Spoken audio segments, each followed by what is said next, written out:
believe you're only required to take one named, or at least one named hero. You need at least one named hero from, I think, both sides. Yeah, which I think that's like a pretty fair way to do it. I mean, it's a broad, just take a named hero that satisfies X condition. So then in Defenders of Helm's Deep, they could have had it be, take at least one named hero. So that way you couldn't just like spam out, I guess if people were concerned about spamming out as many shooting attacks as possible, you're required to take a named hero because they cost a little bit more. And that could, if that was in a time machine going back and they change it, I would foresee that being a change, that there was like, you have to take a named hero of, like, maybe they have a list. It has to be either Aragorn or Theoden, or it's got to be Aragorn, Theoden, or someone else.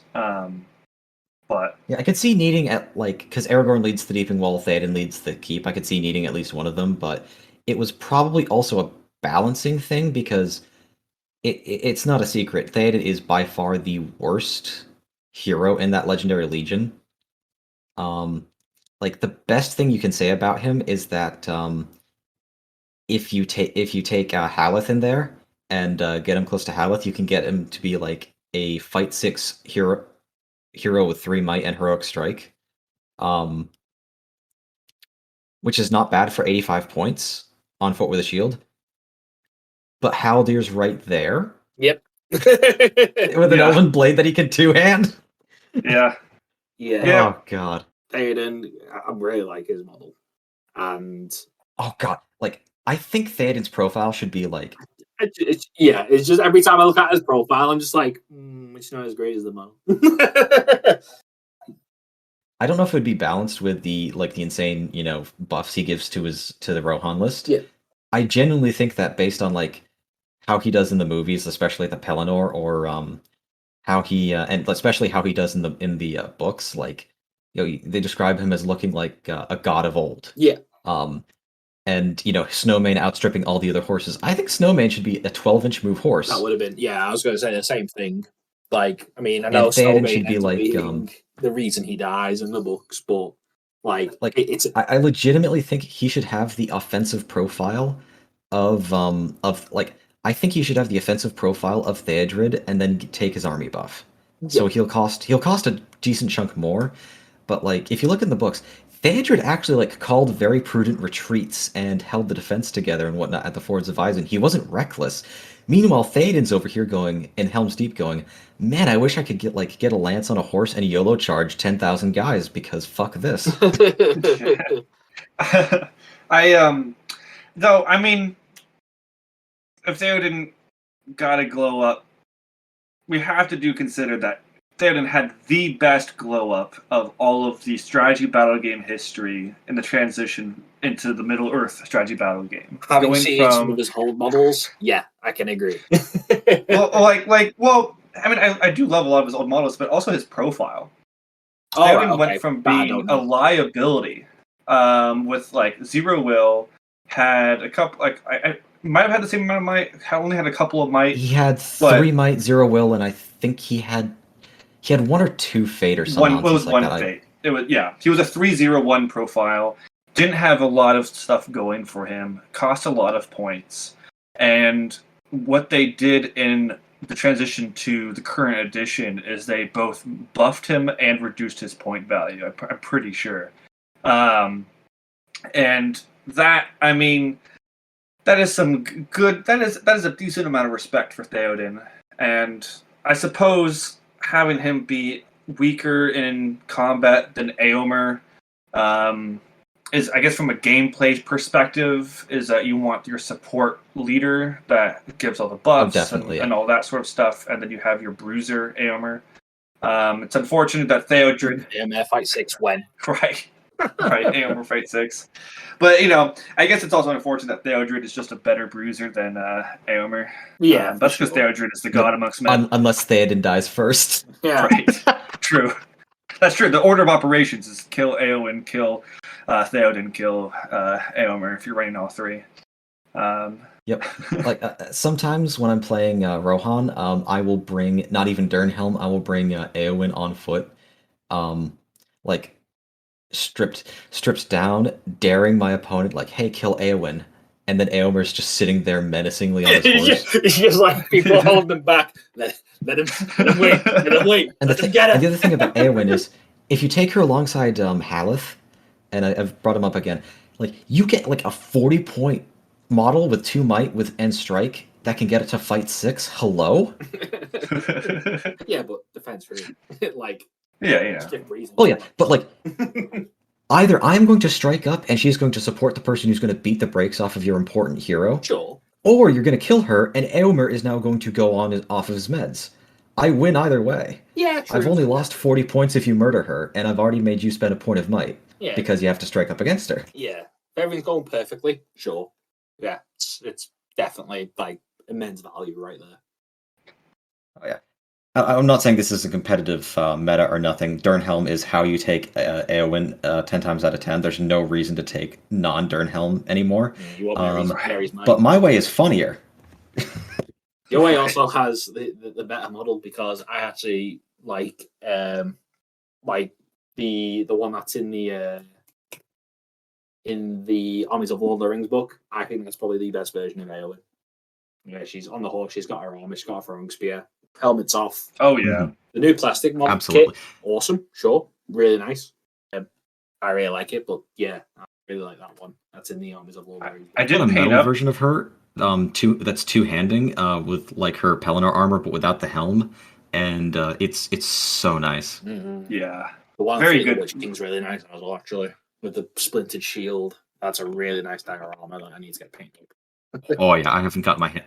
I don't do dioramas just because I know I'll never play it, and I gotta prioritize the cash. But if I could, it'd be sitting half painted, not on my shelf, because God knows my pile of shame is still there. I actually, speaking of Eowyn and armored Eowyn, I think if I had to pick my favorite good model, I would pick Eowyn dismounted, holding the helmet under her arm. By far, that is a good sculpt, and honestly, like at 40 points up to 50 with shield and armor, which if you wanted to live, you'll be taking. It is such a good profile.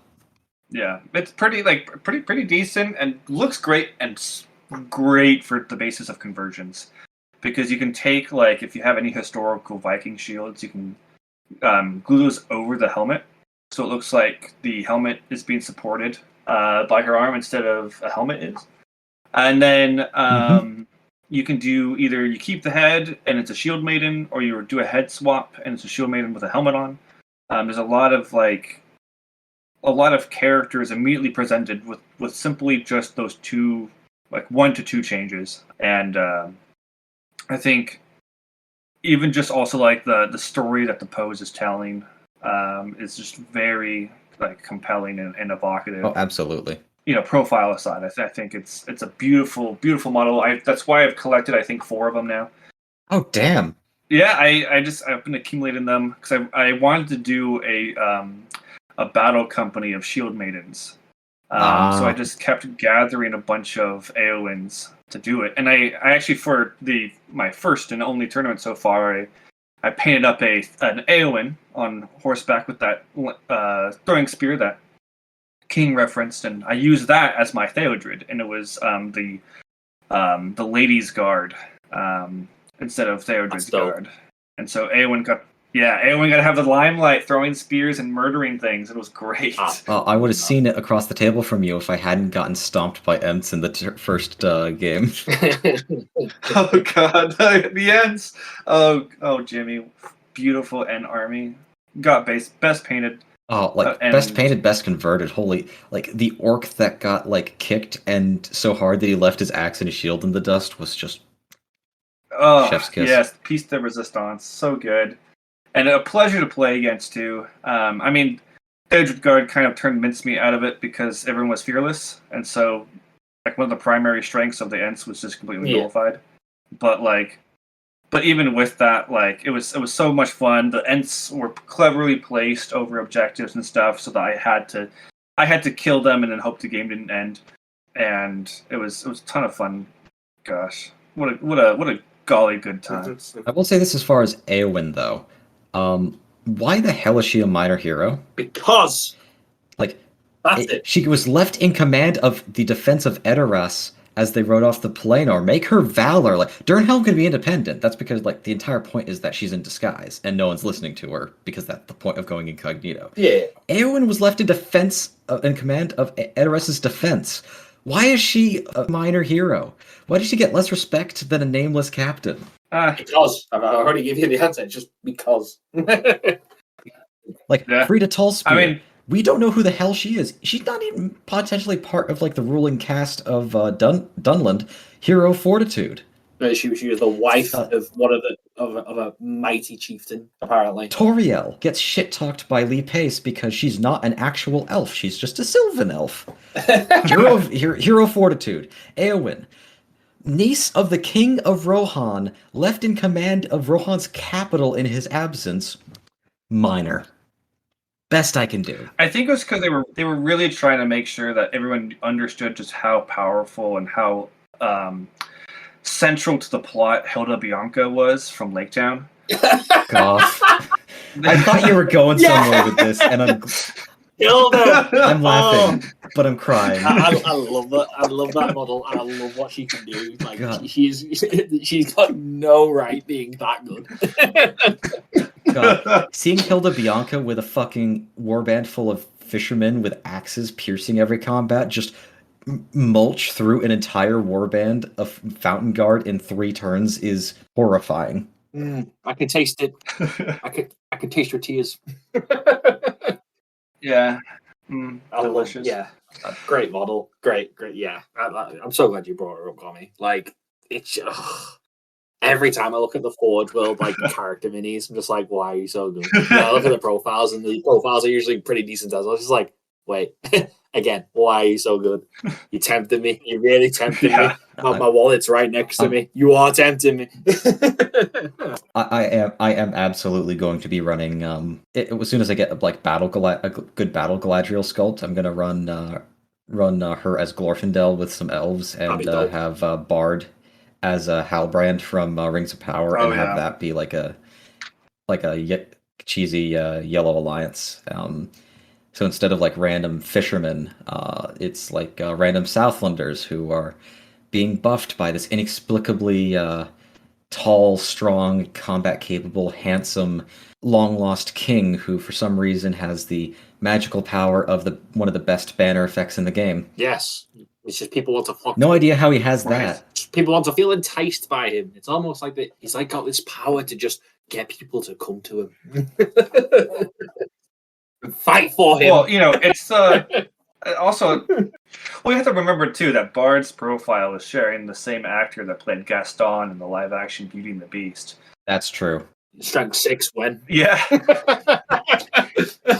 Give me my strategy battle game Gaston. Here's the thing. Right? I believe that Lee Pace is 3 attacks and 3 wounds. I don't believe that Bard the Bowman is 3 attacks and 3 wounds based on what we see in the movies. Oh yeah, for sure. I mean, we literally just see him pick up a random sword, not put on a helmet, and you can barely see that he's got chainmail underneath his dirty coat in the Battle of the 5 Armies. Hey, he's also and it's like 3 attacks and 3 wounds. Done.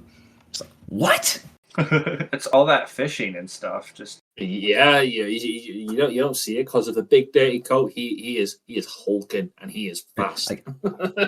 Yeah, like I don't know if Todd Howard and all these other fishing mini games being thrown into the mix. You get like there's decent training and stuff that comes out of that fishing. Like there's no wonder Bard has got 3 attacks, 3 wounds because the fishing mini game carried him all the way there. I think he should be 2 attacks and 2 wounds, but I think he should be strength 5, and same as Girion, because if you ever look into how yoked you need to be to actually like pull the heaviest warbows historically, you needed to be just absolutely phenomenally strong. The back muscles of like archers, like old style bow archers, not the new composite bows. Like drawing an old long bow or a great bow. You look at the people who do that for a living or as a sport, and look at their back. That back is,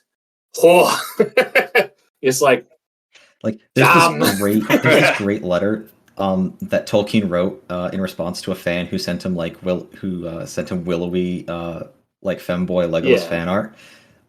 Just righteously offended because Legolas is 6 foot of pure Giga Chad masculine paragonness with a musculature that Apollo himself would weep to gaze upon. And he assumed that everyone would know this because Legolas is an archer, which apparently no one else realized meant that he was yoked out to yeah, hell. It's like, this isn't this datey thing. Right. Come on now. He is buff. That's why, in terms of strategy battle game, archers are just melee units that can happen to shoot. Yeah, it's just like, oh, I have a ranged option, but come at me. Come at me. Which is my favorite interpretation of archers. Basically, in any war game, tabletop or like video game or what have you. Like, I love me some Total War, but the only real difference that you should have like between like your peasant levies and your archers or whatnot is that the peasant levies have shields and spears. Like otherwise, the combat stats should be pretty identical. For sure, yeah. You know, like being an archer, it takes longer to become a trained archer, but you get basic combat with that as well, just like a fucking peasant does. Like, there's no good reason to make them worse in like they do in video games, other than balance. But who wants balance? I want my archers to finish firing arrows and then charge you and mess you up. Like one of my favorite archer units in recent memory is in Total War Warhammer, the Orc Error Boys. Like, because they have really terrible defense because they've got like they get later armor because they're archers, and they don't have shields because they're archers, and they have like sidearms as opposed to dedicated battlefield like frontline weapons because they're archers. But other than that, their melee attack and their weapon damage is basically identical to normal orcs. Brilliant. It's just that the defense sucks. Yeah, so like as soon as they run out of ammo, they are great shock troops. It's just they're gonna die like flies because they're like, it's not that they're inherently less resistant. It's just that they have way worse equipment for being on the front line because they came with bows. Yeah, but which is how it should be. The beautiful thing about orcs is that you always have enough. Yeah, I mean that's why Sauron used them. Sauron, Yeah. As I say, Sauron had more than enough. He would have won this turf if it went for the Durodan. Going, Théoden, go through these woods. Yeah. Over here. Over here. Just the convenient natives that never came up before or afterwards. Gone, gone. Except for the one time where Aragorn's like, hey, we give these lands to you, and they didn't answer, presumably because they knew that the lands were theirs anyway, and no one needed to give them to them. That's just presuming. It's like, all right, as long as you guys are gone, bye. They'd never leave. Speaking of an army I do want to try out with slightly less horribly offensive and melty models, I do want to do have like some funky wozes, like a full just gone very gone in a full warband of wozes to do some funky alliances in real life. That'd be good fun. Oh yeah. Or just like run the paths of the Durodan, because winning heroic moves on a like 2/3 of the time instead of 50-50 seems like it'd be really funny. Yeah. Oh, it did quite well. I know Harry of the Entmoot ran the Pass of the Druidin, and it went like remarkably well in the league that they were participating in. I think it was an escalation league or something. It's got surprisingly good it loses killing power and durability overall, but the amount of like skirmish potential and the amount of like high skill floor tech abilities it has, it's a sleeper, I think. It's just that you need to, and I suspect it has a couple like really bad matchups, like if you get up against Iron Hills in a kill scenario or something, and they got like 35 D8 dwarves in a shield wall, it's like, okay, your wozes and you can't even get strength 3 +1 strength on the charge with your calves, so you're gonna get just run over because there's just nothing you can do. But other than that, I think they've got some chops. Yeah, the objective play, just being able to like set up objectives in the difficult terrain and then just own it. Yep, and just like for certain bits of difficult terrain, say I'm going to ignore that for the purposes of cav charge and whatnot, which for Rohan is hilarious.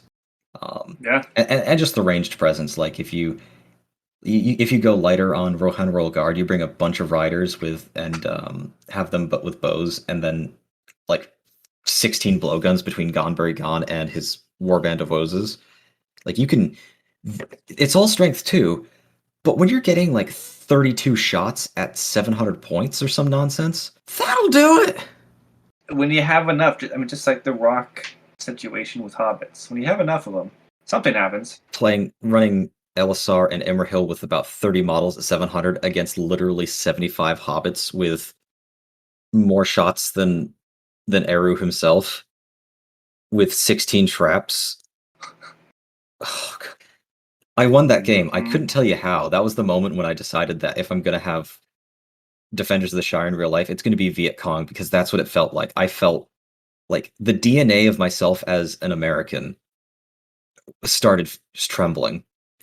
It's like, God damn it, they got the snare traps, and like even the ones that don't have AK-47s are just like are just gonna pull out pistols and start plinking away at my American Marines. Traps entering the MESBG after having just featured in a one-off like book in the Hobbit era, like the Hobbit Strategy Battle Game Edition, having entered into the Middle Earth Strategy Battle Game Edition as a now mechanic that is used in Matchpoint games is so I love it to fantastic. pieces. These silly little traps, get 16 of them in the Legendary Legion, or just 8 in any other circumstance. Set them up. It's I think the so only funny. thing I would say is that, given how complex that Legendary Legion is, by the sole fact of like you've got access to like 15 different heroes, each of one of which has a vastly different, unique special ability, and you can bring almost all of them before you even hit 800 without sacrificing too many numbers. I think the traps need to be a bit simpler, because part of why it is actually difficult, on top of keeping track of the rest of that list when playing as or against it, to keep track of all the traps as well, because there's like 4 different variants. I think that we'd maximize the fun and the funny that comes out of them on top of the utility by making them simpler, as opposed to making... I feel like the complexity on top of the complexity gets in the way of being able to like beer and pretzel play them. I think that part of that is just the complexity that comes with the Shire. It's less of specifically a traps issue, and it's just kind of a faction-wide thing. Is that every single Hobbit hero is entirely different in how it functions and interacts with the list. And like from a list building standpoint, the traps are easy for me to remember, because 3 of them matter, and they have some vague version of knocking someone prone or paralyzing them or whatever. But each hero is different flavors of might and will manipulation, that trying to keep Falco Boffin and Will Whitfoot and Lotho Saxwell Baggins. I mean, I know what each of their abilities are, but like when I'm building a list and trying to remember what the different tools I have available to me, it's so hard to remember. Especially since you also have 10 war bands or some nuts. Especially like across that. 2 different books. Though generally, I finally have finished my research to know like what heroes I do want to like specifically be looking at when I'm building a list. Like, for example, Baldo because he brings the traps, or Wholefoot because he brings the burly. Falco because he auto wounds on a 6 and kills Imrahil's horse turn 2. Oh, that's Baldo. Yeah, Baldo. Oh, Baldo Tullpenny. No, Falco Boffin is the one that does like will shenanigans that lets Frodo call heroic moves. Yep. Yeah, Baldo is both a killing rock machine and the traps guy. So he's a 2-for-1, which is why he's so valuable to me. Lotho is super cool, but man, kind of hard to want to pick Lotho. I mean, Fight for Sheriffs is funny, but it's hard to pick him over some of the other like utility options. Definitely. That being said, they're better off than certain lists such as Azog's Legion, where you just, no matter what you play, you have to leave well over half of the fun toys at home, because you can never afford them all, even at like 1,000 points. Yeah. But, such is the way. Can't have everything. That's what keeps us playing more games, is being able to try everything. How many ways in which can you fit a Gundabad troll into a list where it does not belong competitively because it's hilariously large and fun? Or, the 4 months I spent trying to figure out where I could shove Grimbjorn. Oh, I mean, I still rate that Galadriel alliance you had. The only reason I won that match is because you rolled like you could not transform Grimbjorn to save his life. If Grimbjorn had been a bear by the time I reached you, I would have gotten run over. Good old Grimbjorn. But that's why we play the games. Oh, yeah. Because sometimes I've got man Grimbjorn, and sometimes I have bear. I have its brother bear too. The name of your list that's on my Thader's Guide. I'm pretty sure you call it Brother Bear 2. and like it was just Grimbeorn eating through everybody. Helm taking a great bow to the face. Oh yeah.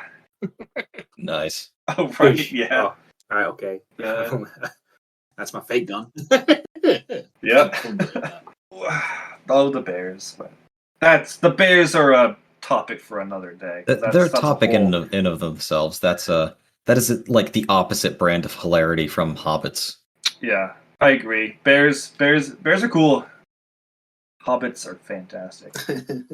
But Musger is king, and the Maltasaran is the best model known to man. Maltasaran is the best model known, man. Don't try and slip it in. Don't mind me. Don't try and slip it in like I'm over here. I'm just over here with my Elessar body pillow crying into a cup of hot cocoa. Knowing his face will never, ever be good. So me and Commi chose people with masks. Yeah, you know, it's... Well, it's been an absolute pleasure. It's probably time to call it here and figure out how long the recording is. About an hour and a half. Sounds about right.